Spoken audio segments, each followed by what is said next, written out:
Antes de apresentar a atração de hoje, quem ainda não se inscreveu no canal, inscreva-se, por favor. Sempre teremos atrações especiais organizadas com muito carinho para todos vocês. O Grupo de Cultura da FATEC Itaquera apresenta com grande satisfação a palestra intitulada Análises e Reflexões sobre a Praxis Holística e a Estruturação das Terapias Alternativas na Vida Moderna, ministrada pela honorável terapeuta holística Rita Andrade, que é formada em Magistério, Filosofia e Radiologia. Rita Andrade nos presenteará trazendo um pouco do seu vasto conhecimento e experiência na área. Aproveite esse momento maravilhoso de aprendizado e informação, organizado com muito carinho para todos vocês. Boa palestra!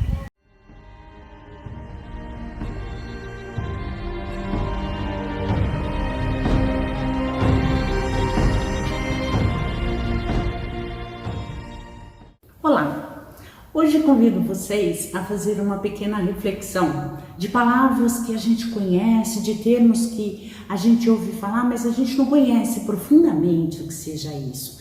Termos como holismo, terapias alternativas. Hoje a gente ouve muito terapeuta holístico. Mas o que vem a ser isso? O que isso tem a ver com a nossa vida? O que isso tem a ver com a vida moderna? E eu convido vocês a começar a perceber pela frase de um grande escritor, Thomas Eliot, que diz: o final das nossas explorações será voltar ao lugar que começamos e enxergar este lugar como se fosse a primeira vez. Tomamos como exemplo, vou usar dois momentos importantes.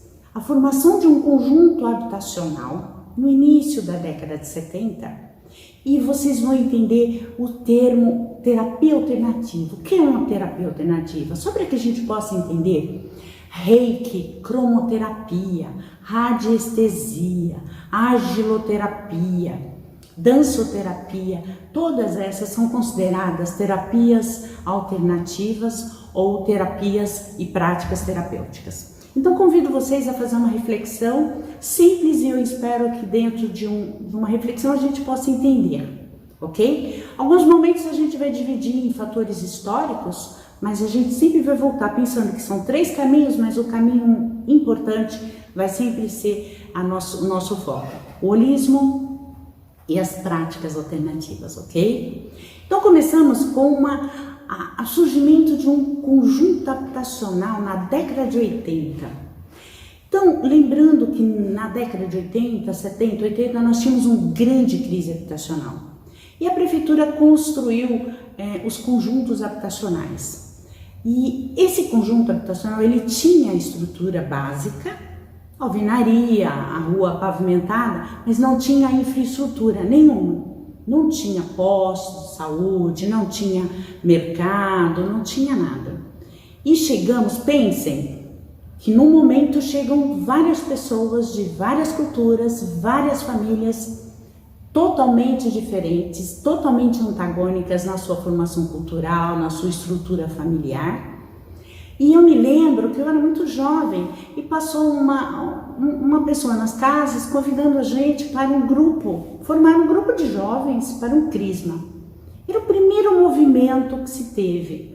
Esse movimento explodiu de tal forma que começamos a perceber não só a necessidade desse conjunto, dessa visão mais religiosa, e começamos a perceber todas as dificuldades para se estruturar nessa comunidade. Então, começamos a criar grupos, e esse grupo cresceu de forma assustadora, porque a necessidade era muito grande. Então, formamos grupos para escolas, criamos grupos para debates sobre postos de saúde. E esse grupo, na realidade, não se conhecia pela necessidade única de morar. A moradia foi o que nos uniu. E a formação, o modelo familiar, como eu já disse, era bem diferente. E essas pessoas, começamos a criar uma relação mais harmônica. E neste grupo, como eu já falei, começamos a criar os nossos grupos sociais, de trabalhos.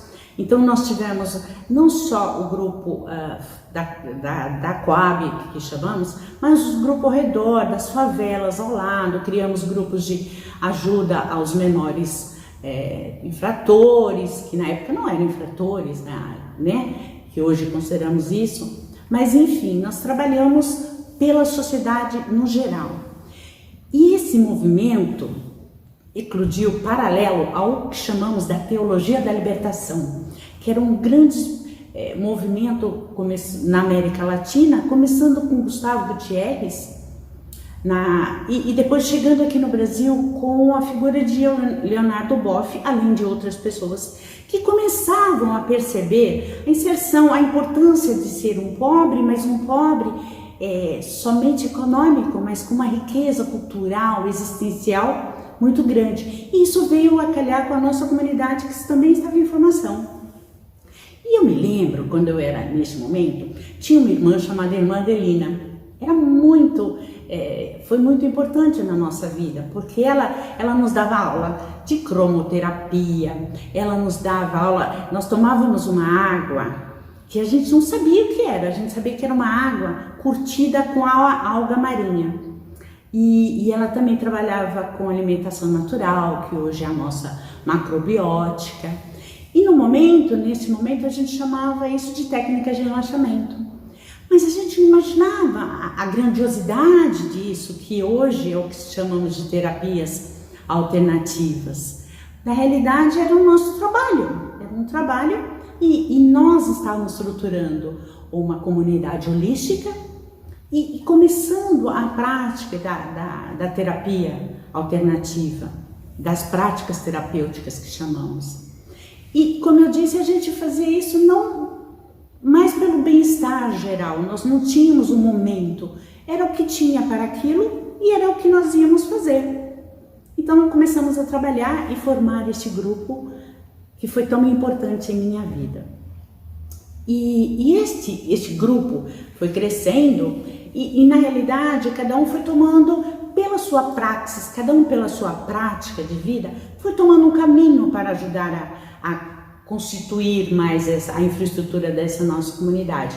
E nós tínhamos um grupo pequeno de jovens que era chamado de agentes liberais, né? E da qual eu fiz parte.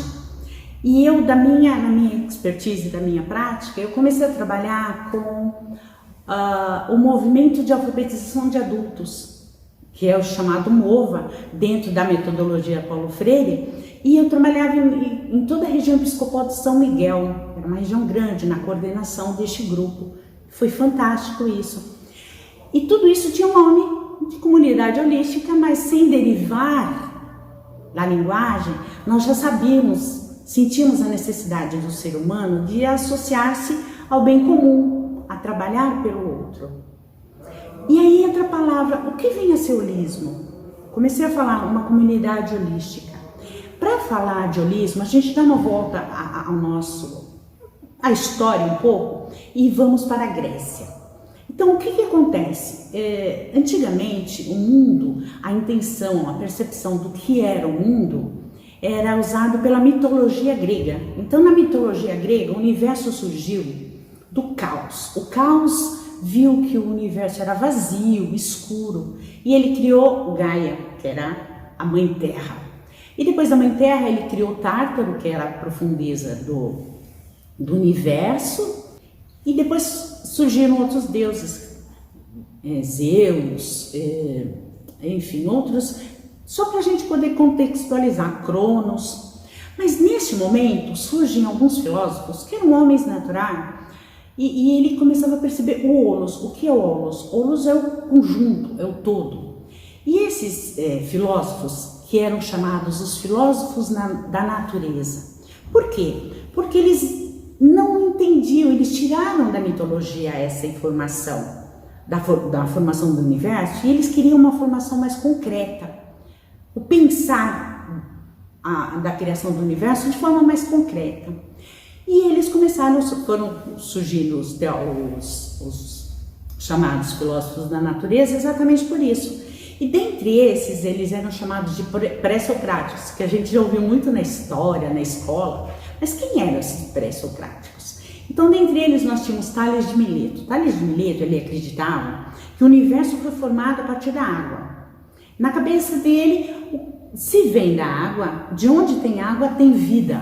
As histórias, os grupos se formam a partir da água. Temos também Anaximandro, que achava que nada era visível, tudo era volátil. A formação do universo foi de forma volátil. Anaxímenes acreditava que era o ar. Heráclito, o fogo. E Pitágoras acreditava que o universo foi formado a partir da matemática, dos números. E tinha Demócrito também, que acreditava que o universo surgiu a partir do átomo. E a partir daí, esses filósofos criam, o surgimento, é a mudança do pensamento mítico para o pensamento racional. E eles criam a arqué. Arqué significa surgimento, princípio. E dentro desse princípio da arqué surge a physis, que é a natureza racional. Então, a partir deles, filósofos da natureza, começamos a pensar o mundo de forma diferente. Em seguida, na história, aparecemos com Sócrates, que veio questionar um pouco também a formação do universo pelos filósofos da natureza, mas acrescentando que não era importante saber a nossa formação a partir da natureza, e sim era importante que o homem percebesse, investigasse a si mesmo.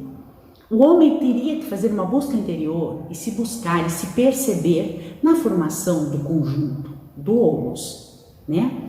E aí, neste momento, e a gente percebe que ele Sócrates foi tão importante daquela frase que todos nós repetimos sempre: só sei que nada sei. Então, a partir do que você não sabe, você se forma. Então, essa já é uma pequena diferença entre os filósofos da natureza com Sócrates, mas ainda juntos. E Sócrates vem e cria a maêutica. O que é maêutica? A maêutica significa trazer a luz. Então, dentro daquele pensamento, quem eu sou, o que eu faço, então vamos trazer a luz. E essa luz está sempre latente dentro do homem, que é a metafísica. É além da física do homem. Então, Sócrates institui a metafísica, tão importante para nós. Neste momento, começamos a perceber um pequeno distanciamento entre a filosofia e as ciências.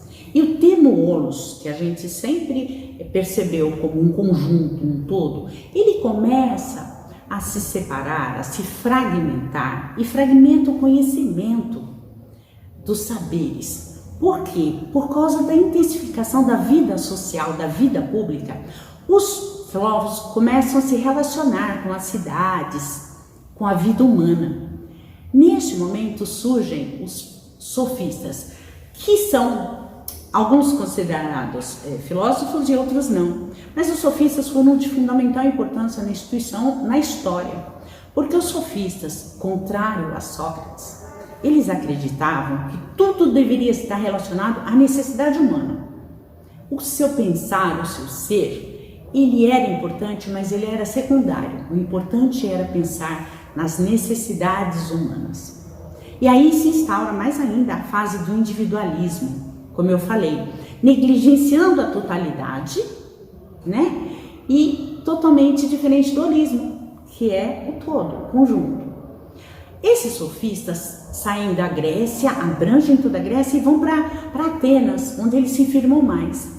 E eles começam, neste momento, a trabalhar e perceber que a cobrar pelos seus ensinamentos, totalmente contrário a Sócrates, que acreditava que o saber não se paga, não se mede.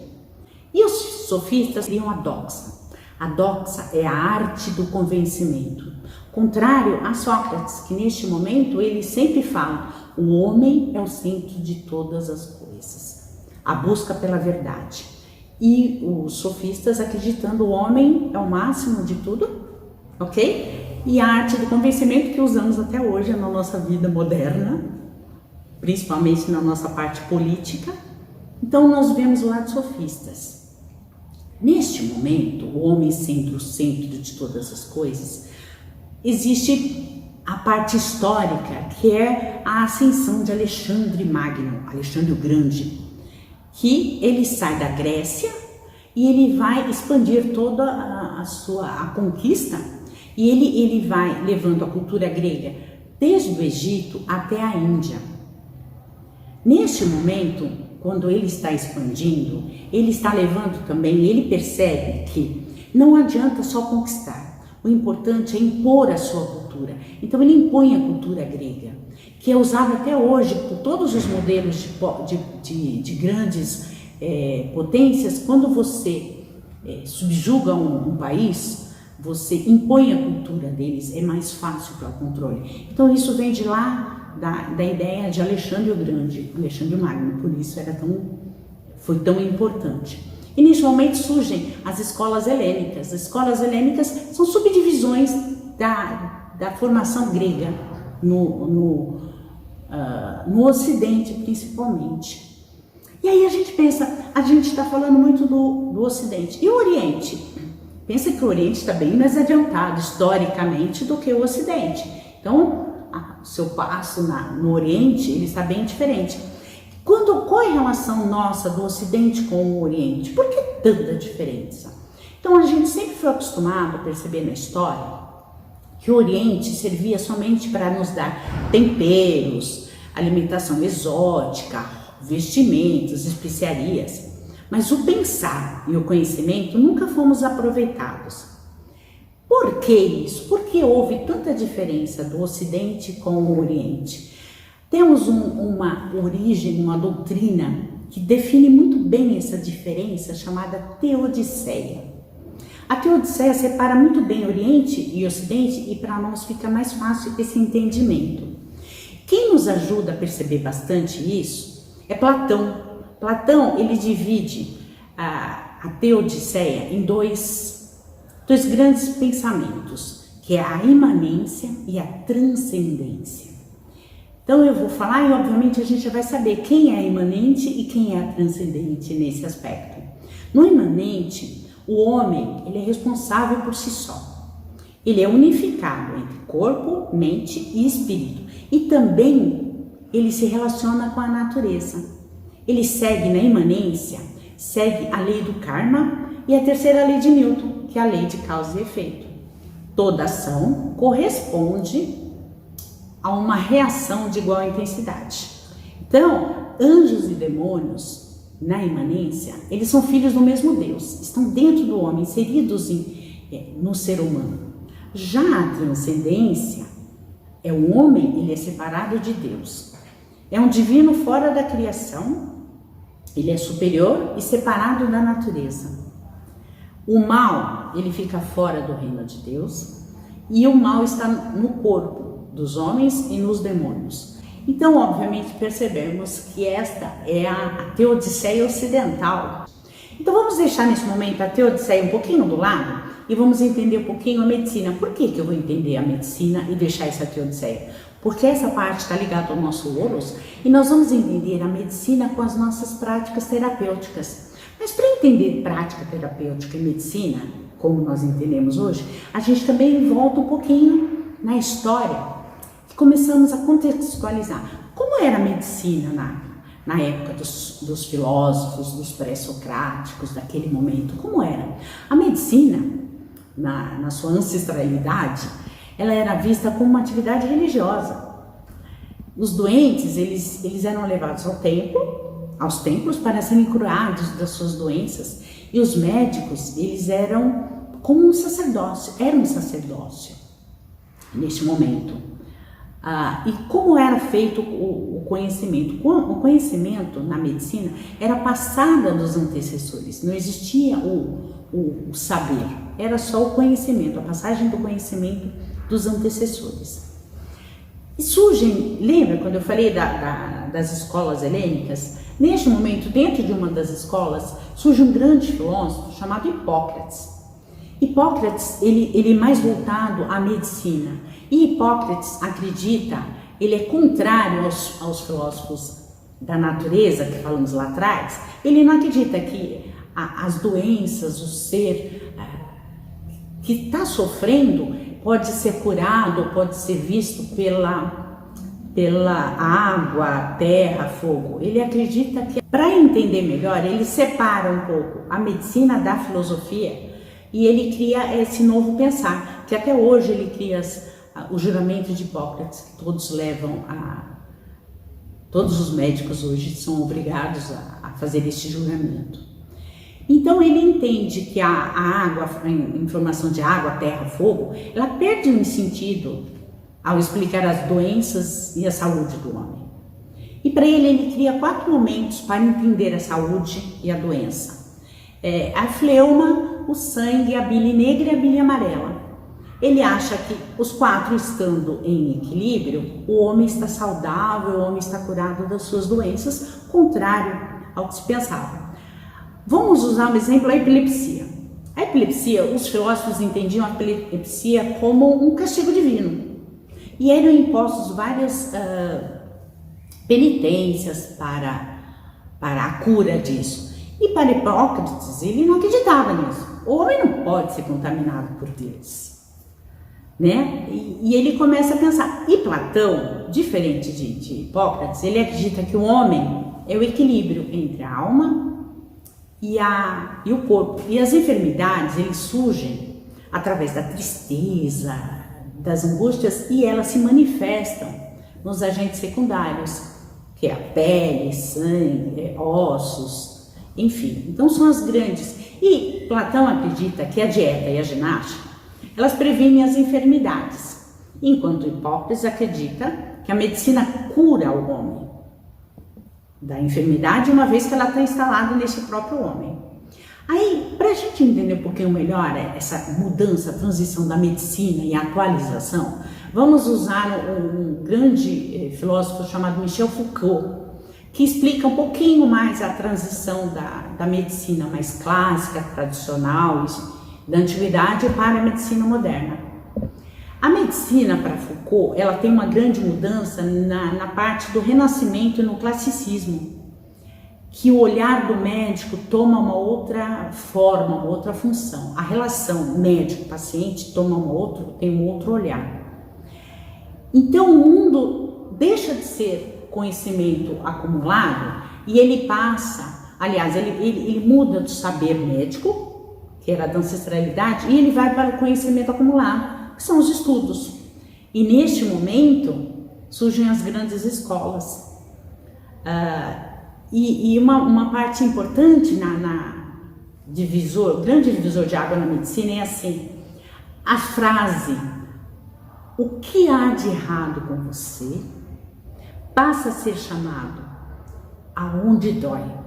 Então essa grande diferença, o que está de errado com você, o uso, seu conjunto, e aonde dói especificamente. Então essa fragmentação da medicina distancia o homem do médico. Neste momento, como eu já disse, criam-se as primeiras instituições médicas, e aí o poder do médico cria e ele se expande e até os dias atuais ele toma uma outra dimensão médica.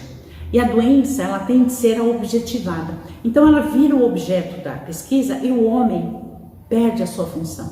Então a medicina se volta à doença e o homem fica entre os dois. O médico, ele passa a ser só um observador mais neutro, mais distante, com a atenção sempre voltada ao doente. Então o paciente está lá, o holos, o conjunto está, mas é focado mais na especificidade da doença, na especificidade das lesões e da formação médica. E aí acontece essa grande separação entre saúde e medicina, porque enquanto a saúde é a ausência da doença, a medicina trabalha o seu tratamento e a sua prevenção. E na Segunda Guerra Mundial, isso segundo Foucault, florescem as grandes especialidades médicas, como eu disse, aí ela se subdivide, e se instalam também as grandes indústrias farmacêuticas, principalmente no Ocidente. Então nós ficamos mais dependentes de remédios, de fórmulas, e lembrando que no Ocidente a forma era bem mais diferente, ok? A medicina era de forma diferente. Então a tecnologia cada vez mais separa o médico do corpo do paciente. E aí nós temos começam-se as grandes mudanças, uma vez que começa a saturar isso. A formação de médico, como ela é uma parte mais elitista, mais difícil, se reduz o número de médicos, mas não se reduz a doença, não se reduz as causas. E aí o Brasil, especificamente, começamos a trabalhar o SUS. Aí o SUS entra. Então vamos lembrar a parte daquela frase inicial, nós vamos sempre voltar do Eliot, nós sempre vamos voltar de onde começamos. Então, com a parte médica mais fechada, menor, e o número de pessoas, de doenças, tanto físicas quanto emocionais crescendo, o que acontece? Cria-se um abismo maior ainda entre a cura, entre a medicina e a população, o ser humano, né? E aí nós vamos voltar à origem, à nossa origem holística. Então, o chazinho da avó, nosso acalento acaba também fazendo parte dessa. Antes de você ir ao médico, você sabe que vai ser mais difícil, que você não vai conseguir. Antes do SUS entrar, era mais difícil ainda. Então, começa-se a mudar, então chamado da contracultura. Então, lá na Europa, começa a entender o que é uma terapia alternativa. Então, na Europa, eles começam a mudar um pouco, pensar de como fazer. Aqui nas Américas, os índios começam a ser ouvidos e interpretados. E aí, vamos pensar, o que é terapia alternativa? Entramos na parte específica. O que é uma terapia alternativa? Vocês lembram que eu falei da irmã? Antes disso, só para contextualizar um pouco, todo mundo pensa a terapia alternativa como uma coisa de charlatanismo, tem uma série de adjetivos depreciativos, mas na realidade a gente vai entender exatamente qual a função e como ela é importante em nossa vida. Vocês lembram lá no começo, quando eu falei da irmã Adelina? Né? Então, a irmã Adelina, ela tinha essa informação. Só que a gente não contextualizava nos nomes, ela tinha essa informação e nos passava. E os povos, antigamente, como eu disse, o chazinho, a pastilha, o emplastro que se fazia, ela se torna muito importante neste momento. E ela está junto com a medicina, né? A medicina que vai lá quando estamos chegando nas nossas doenças. E só para contextualizar um pouco para vocês, como é interessante, eu me lembro quando eu estava grávida do meu primeiro filho. Aí a gente fica grávida, a gente quer arrumar a casa, deixar tudo prontinho, e eu tinha medo dele se machucar, porque ele precisava interagir com as coisas. E na época tinha uma coisa chamada Feng Shui, que é Feng Shui hoje, mas eu não entendia isso. O que eles falavam? Aí as pontas, eu mandei fazer as pontas dos móveis mais arredondados, para não machucar meu filho. A questão da privada era importante, porque eu tinha medo do meu filho tomar água, né? Só que na realidade, isso era muito mais do que só isso. Então era a harmonização, era o crescimento, era a energia que se passava quando você põe um movimento pontiagudo na casa ou não, mas eu não tinha ideia, eu tinha a percepção, o sentido de proteção do meu filho. E eu lembro também, por exemplo, da minha mãe, que minha mãe sempre falava a gente era empanzinado. O que era empanzinado? Na realidade era uma má digestão, e tomávamos erva chamada emburana, que era para nos ajudar. Então, o que eu quero mostrar é que nós tínhamos essa informação, mas não sabíamos categorizar o que era isso. E hoje a gente vê que aquela água que a irmã Adelina me dava, hoje é a nossa kombucha, né? A fitoterapia é a erva que minha mãe me dava quando eu estava empanzinada. Enfim, as ligações, nós começamos a voltar como Eliot.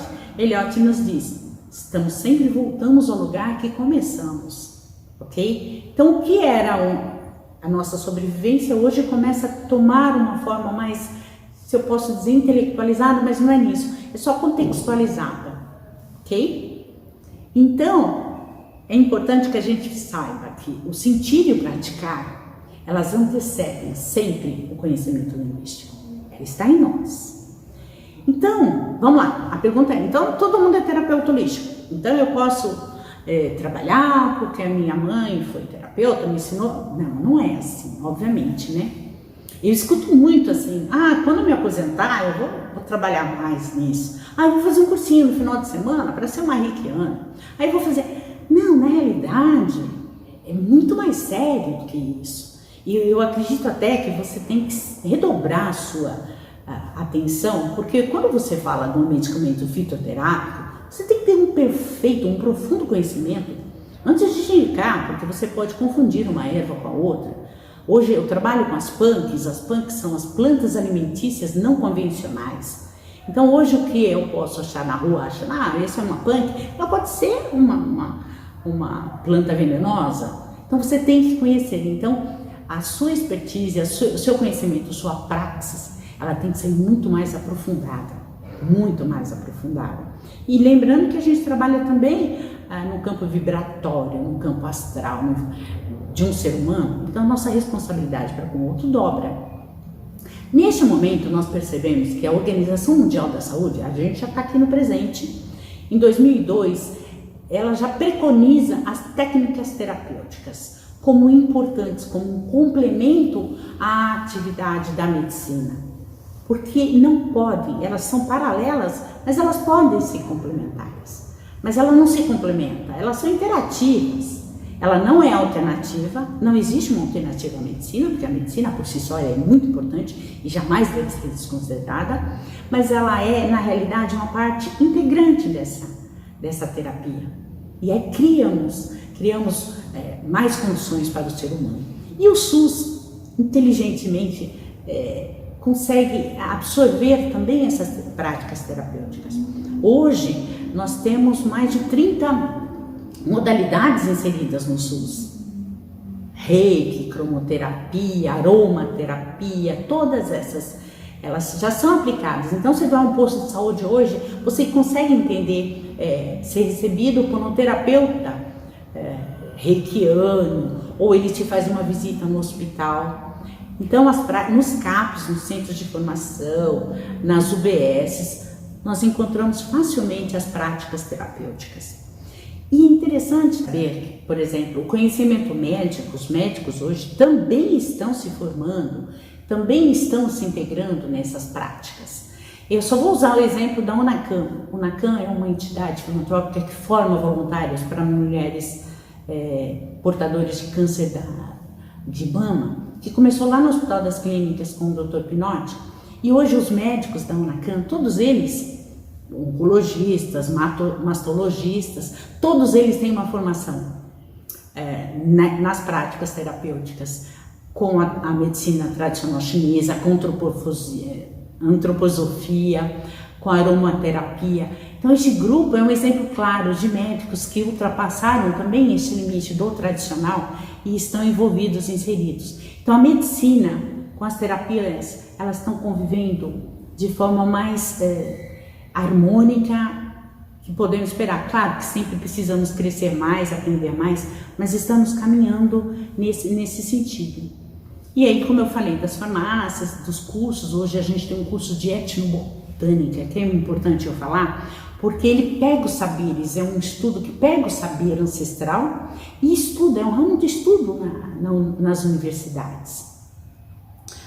E aí entramos também, não é só a parte legal, mas entramos também a parte como um terapeuta fica hoje na nossa sociedade, a nível fiscal, a nível de elemento, de emitir uma nota fiscal, como faz? Então hoje também temos grandes debates e conversas sobre isso. Hoje temos o Sebrae, que tem um grupo fantástico de debates sobre essa parte mais fiscal, ok? E outros grupos, nós temos a BRAT, que é a Associação Nacional dos Terapeutas Holísticos. Então é muito profundo isso, então não é nada superficial. Hoje as pessoas até acreditam muito na fitoterapia, mas muito acreditam a cápsula do alho, por exemplo. Não, eu vou comprar uma cápsula de alho importada nos Estados Unidos, mas eu não vou acreditar na minha cápsula de alho que a farmácia local faz. Mas é importante, nós estamos mudando o nosso pensar, estamos mudando o nosso agir. Então, voltamos à nossa primeira ideia. O homem, ele precisa, naturalmente, do seu grupo social. O homem não vive sozinho. A formação do homem é uma formação social. Ela não é individual. Não é uma medicina, um grupo separado. Não, nós somos o homus. Não tem como questionar. Hoje, na nossa pandemia, nós vemos o quanto o homus é importante. Hoje, a medicina está salvando vidas e o homus está acalentando almas. Então, somos um homem unido na nossa esperança neste momento. E voltamos, por fim, essa parte. Então, o homem segue a sua origem. Então, podemos voltar, aprender, conquistar a história, mas sempre voltamos ao nosso lugar, a que começamos. Muito obrigada.